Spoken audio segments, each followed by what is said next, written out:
Note 1 பாருங்க. The past perfect is subject plus had plus past participle form of verb. So நான் ஏன் உங்களுக்கு இந்த நோட் 1ல் இந்த பாஸ்ட் பர்ஃபெக்ட் டென்ஸில் ஃபார்மேட்டை கொடுத்தேன்னு சொன்னால் உங்களுக்கு அது விளங்கினா தான் பின்னுக்கு வர சென்டென்ஸில் உங்களுக்கு ஈஸியாக புரியும். ஸோ நோட் 1ல் உங்களுக்கு நோமலாக அதை கொடுத்துருக்கிறோம். நம்ம விரிவாக பின்னுக்கு பார்ப்போம். Positive form, negative form, interactive ஃபார்ம்னு சொல்லி பின்னுக்கு விரிவாக பார்ப்போம். ஸோ நோட் 1ல் இருக்கிறது என்னென்னு சொன்னால் இப்போதைக்கு நீங்கள் நோட் 1 சும்மா நோமலாக ஞாபகம் வச்சுக்கொள்ளுங்க. அதாவது இந்த பாஸ்ட் பர்ஃபெக்ட் டென்ஸில் முதலாவது என்ன செய்யணும்னு சொன்னால் சப்ஜெக்ட் வரும், இரண்டாவது had வரும், மூன்றாவது past participle form of verb வரும். அதாவது subject plus had plus past participle form of verb. அடுத்தது நோட் 2 பாருங்க. When we talk about two action in the past, we use the past perfect for early action. So இவங்க என்ன சொல்லியிருக்கிறான்னு சொன்னால் பாஸ்டில் நாம் இரண்டு செயல்களை பற்றி அல்லது செயல்களும் சொல்லலாம், ஆக்ஷனும் சொல்லலாம். பாஸ்டில் நம்ம இரண்டு செயல்களை பற்றி அல்லது ஆக்ஷனை பற்றி பேசும்போது ஏர்லிய ஆக்ஷனுக்கு, அதாவது முன்னே ஆக்ஷன் சொல்லுவாங்க, முதல் நடைபெற ஆக்ஷனுக்கு நாம் பாஸ்ட் பர்ஃபெக்டை பயன்படுத்த வேணும்னு சொல்லியிருக்கிறாங்க. ஸோ அதே நோட்டில் இரண்டாவது பாயிண்ட் பாருங்க. In this action one action follows another. So அவங்க என்ன சொல்லியிருக்கிறான்னு சொன்னால் இந்த ஆக்ஷனில் அல்லது இந்த செயலில் ஒரு ஆக்ஷன் அல்லது ஒரு செயல் மற்றும் ஒன்றை பின்தொடர்கிறதுன்னு சொல்லியிருக்காங்க. ஸோ அப்படி என்று சொன்னால் என்னென்றா, நான் மேலே சொல்லியிருந்தேன் தானே, பாஸ்டில் இரண்டு செயல்களை பற்றி பேசும்போது ஏர்லி ஆக்ஷனுக்கு நம்ம பாஸ்ட் பர்ஃபெக்டை பயன்படுத்த வேண்டும். அது எப்படி வருமெண்டா, ஒரு ஆக்ஷன் இன்னொரு ஆக்ஷனை பின்தொடரும் போது வருமா. ஸோ அதைத்தான் அவங்க சொல்லியிருக்கிறாங்க. ஸோ உங்களுக்கு எக்ஸாம்பிள் பார்த்தா ஈஸியாக உங்களுக்கு விளங்கும். ஸோ ஸ்லைட்டில் நான் இரண்டு எக்ஸாம்பிள் கொடுத்துருக்கேன் பாருங்க. The train left the station. So அப்படி என்று சொன்னால் ட்ரெயின் போய்விட்டது என்று அர்த்தம். அடுத்தது பாருங்க, I went to the station.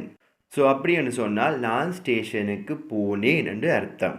So இப்போ பாருங்க, இரண்டும் பாஸ்டில் தான் இருக்குது. இந்த நம்ம மேலே பார்த்த இரண்டு சென்டென்ஸுகளும், அதாவது த train left the station, I went to the station, இந்த இரண்டு வசனங்களும் சென்டென்ஸும் பாஸ்டில் தான் இருக்குது.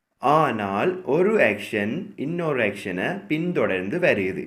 ஸோ நம்ம ஆல்ரெடி பார்த்திருந்தோம், பாஸ்டில் ஒரு ஆக்ஷன் இன்னும் ஒரு ஆக்ஷனை பின்தொடர்ந்து வந்தால் முதலாவது வார ஆக்ஷனுக்கு நம்ம பாஸ்ட் பர்ஃபெக்டை பயன்படுத்த வேணும்னு சொல்லி. த train left the station, I went to the station, இரண்டு சென்டென்ஸ்லையும் ஏர்லி ஆக்ஷன், அதாவது முதலாவது நடந்த ஆக்ஷன் எது என்று சொன்னால் த ட்ரெயின் லெஃப்ட் த ஸ்டேஷன் தான் முதலாவது நடந்த ஆக்ஷன். ஏனென்று சொன்னால் ட்ரெயின் போன பிறகு தான் நீங்கள் ஸ்டேஷனுக்கு போகிறீங்க.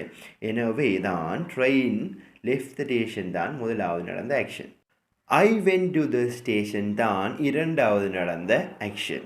எனவே நம்ம பாஸ்ட் பர்ஃபெக்டை ட்ரெயின் லெஃப்ட் த ஸ்டேஷன் அந்த சென்டென்ஸுக்கு தான் பயன்படுத்த வேண்டும். ஸோ இப்போ இந்த ரெண்டு சென்டென்ஸ்லையும் நம்மளுக்கு தெரிஞ்சது எந்த சென்டென்ஸுக்கு நம்ம பாஸ்ட் பர்ஃபெக்டை யூஸ் பண்ண வேணும்னு சொல்லி. ஒரு இம்பார்ட்டண்ட்டான நோட் ஒன்று சொல்ல போகிறோம் பாருங்கள். கடந்த காலத்தில் நடந்த இரண்டு செயல்களை இணைக்கும் போது அல்லது இரண்டு சென்டென்ஸை இணைக்கும் போது நம்ம கட்டாயம் ஒரு கன்ஜங்ஷனோட பயன்படுத்த வேணும். கடந்த காலத்தில் நடந்த இரண்டு செயல்கள் அல்லது இரண்டு சென்டென்ஸ் என்று சொன்னேன் தானே, அதில் இரண்டும் பாஸ்டாக இருக்கலாம், அதாவது பாஸ்ட் சென்டென்ஸாக இருக்கலாம், அல்லது ஒன்று பாஸ்ட் சென்டென்ஸாகவும் மற்றது பாஸ்ட் பர்ஃபெக்ட் சென்டென்ஸாகவும் இருக்கலாம். இதிலிருந்து நான் உங்களுக்கு என்ன சொல்ல வரேன்னு சொன்னால், இரண்டு பாஸ்ட் சென்டென்ஸ்களை இணைக்கும் போது நம்ம ஒரு கன்ஜங்ஷன் பயன்படுத்த வேண்டும், அல்லது ஒரு பாஸ்ட் சென்டென்ஸும் மற்றது பாஸ்ட் பர்ஃபெக்ட் சென்டென்ஸாகவும் இருந்து இரண்டை இணைக்கும் போது நம்ம கட்டாயம் கன்ஜங்ஷனோடு பயன்படுத்த வேண்டும். இப்போ ஸ்லைட்டை பாருங்க. when I went to the station the train had left.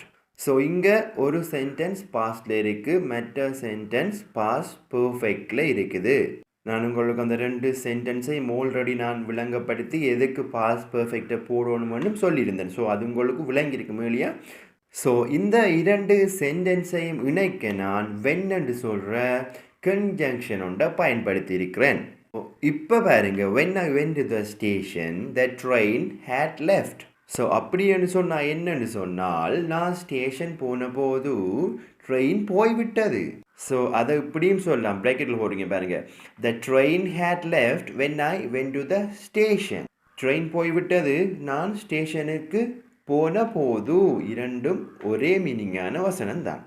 So அடுத்தது பாருங்க, நான் இந்த இரண்டு சென்டென்ஸை முனைக்க பிஃபோர்ன்ற கன்ஜங்ஷனை அடுத்ததாக யூஸ் பண்ணியிருக்கேன். ஸோ அடுத்த ஸ்லைட்டில் பாருங்க, before I went to the station the train had left. So அப்படின்னு சொன்னால் என்னன்னு சொன்னால் நான் ஸ்டேஷன் போக முதல் ட்ரெயின் போய்விட்டது என்று அர்த்தம். ஸோ அதை இப்படியும் சொல்லலாம், பிரேக்கெட்டில் போட்டிருக்கேன் பாருங்க. அதே சென்டென்ஸில் the train had left before I went to the station. Train போய்விட்டது, நான் ஸ்டேஷனுக்கு போக முதல். கன்ஜங்ஷன் ஒன்று தான், பிஃபோர் தான் யூஸ் பண்ணிக்கிறோம், ஆனால் அதை முன்னுக்கு பின்னுக்கு போட்டு யூஸ் பண்ணிக்கிறோம். ஆனால் மீனிங் மாறாது, சேம் மீனிங்காகத்தான் வரும். ஸோ அடுத்தது பாருங்க, நான் இந்த ரெண்டு சென்டென்ஸையும் முனைக்க ஆஃப்டர்ன்ற கன்ஜங்ஷனையும் யூஸ் பண்ணியிருக்கிறேன். ஸோ ஸ்லைட்டை பாருங்க, I went to the station after the train had left. அப்படின்னு சொன்னால் என்னென்னு சொன்னால் ட்ரெயின் போன பிறகுதான் நான் ஸ்டேஷனுக்கு போனேன். அல்லது அதை இப்படியும் சொல்லலாம், ப்ராக்கெட்டுக்குள்ளே போட்டிருக்கேன் பாருங்க, after the train had left I went to the station.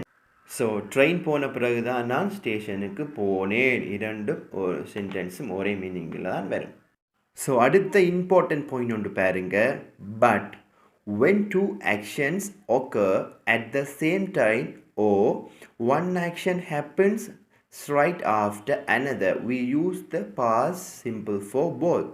So என்ன சொல்லிக்கிறான்னு சொன்னால், இரண்டு செயல்கள் ஒரே நேரத்தில் நிகழும் போது அல்லது ஒரு செயல் அல்லது ஆக்ஷன் மற்ற செயலுக்கு பிறகு அல்லது ஆக்ஷனுக்கு பிறகு உடனடியாக நடந்தால் நாம் இரண்டு ஆக்ஷனுக்கும் சிம்பிள் பாஸ்ட் தான் பயன்படுத்த வேண்டும்.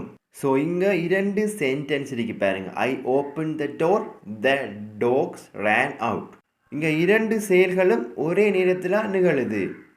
ஐ ஓப்பன் த டோர்னு சொன்னால் நான் கதவை திறந்தேன், த டாக் ரேன் அவுட்னு சொன்னால் நாய் வெளியே ஓடியது. இரண்டு செயல்களும் ஒரே நேரத்தில் நிகழுது. நீங்கள் கதவை திறந்தீங்க, நாய் ஓடி போய்த்து. ஸோ இங்கே இரண்டு பாஸ்ட் சென்டென்ஸ் வந்துடுங்க. ஸோ நம்ம ரெண்டையும் இணைக்கிறது கன்ஜங்ஷன் யூஸ் பண்ணுவோம். நான் ஆல்ரெடி சொல்லியிருந்தேன் முன்னுக்கும். ஸோ ஒரு conjunction when and conjunction use பண்ணி நான் உங்களுக்கு ஸ்லைடில் கொடுத்தீங்க பாருங்கள். அந்த எக்ஸாம்பிளை, when I opened the door the dog ran out. நான் கதவை திறந்த போது நாய் ஓடியது.